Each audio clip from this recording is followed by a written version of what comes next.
সকলোকে নমস্কাৰ। আজি বনাওঁ আহক হোমমেড কেক। মই প্ৰথমবাৰ বনাই আছোঁ, সকলোৱে জানে তথাপিও চাওক। ইয়াৰ বাবে মই লৈছোঁ প্ৰেমিক্স কেক পাউডাৰ, 2 কাপ ময়দা, 2 কাপ চেনি, 3 কাপ ৰিফাইন তেল,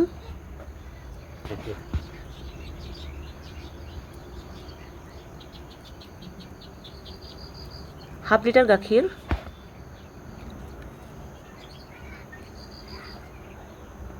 লগতে অকণমান বেকিং পাউডাৰ, অকণমান ছ'ডা, লগতে ফুড কালাৰ মিহলাই লৈছোঁ।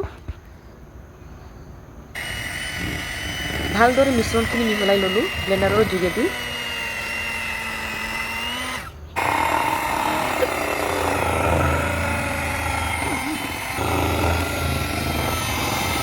ইয়াৰ পিছত 10 মিনিটৰ বাবে থৈ দিলোঁ।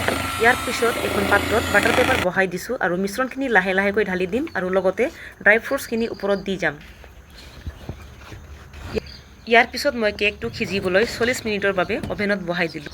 ইয়াৰ পিছত মই ক্ৰীমখিনি ব্লেণ্ডাৰৰ যোগেদি ভালদৰে মিশ্ৰণ কৰি ল'ম।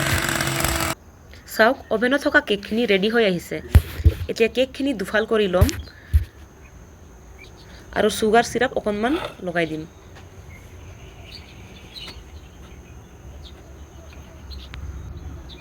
এতিয়া কেকখিনিত অলপ অলপকৈ ক্ৰীম লগাই দিম।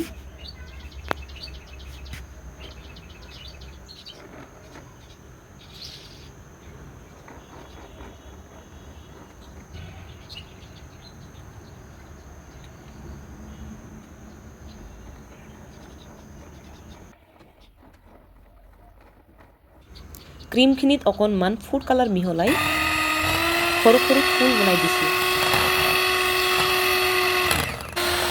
চাওক, কেক ৰেডি হৈছেহি। খাওঁ আহক।